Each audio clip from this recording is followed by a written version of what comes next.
സ്ത്രീയെ, ഇതാ നിന്റെ മകൻ എന്ന് പറഞ്ഞു. പിന്നെ ശിഷ്യനോട്, ഇതാ നിന്റെ അമ്മ എന്നും പറഞ്ഞു. ആ നാഴിക മുതൽ ആ ശിഷ്യൻ അവളെ തൻ്റെ വീട്ടിൽ കൈക്കൊണ്ടു.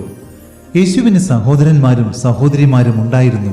എന്നിട്ടും എന്തുകൊണ്ടാണ് യേശു തൻ്റെ അമ്മയെ യോഹന്നാന്റെ കരങ്ങളിൽ ഭരമേൽപ്പിച്ചത്?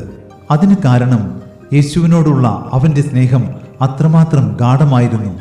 അതുകൊണ്ടല്ലേ യേശു കള്ളന്മാരുടെ കയ്യിൽ അകപ്പെട്ടപ്പോൾ, നിന്നോടുകൂടെ മരിക്കേണ്ടി വന്നാലും ഞങ്ങൾ നിന്നെ വിട്ടു പോകില്ല എന്ന് പറഞ്ഞ ശിഷ്യന്മാർ എല്ലാവരും ഓടി രക്ഷപ്പെട്ടുവെങ്കിലും യോഹന്നാൻ യേശുവിൻ്റെ കുരിശിനരികെ നിന്നത്.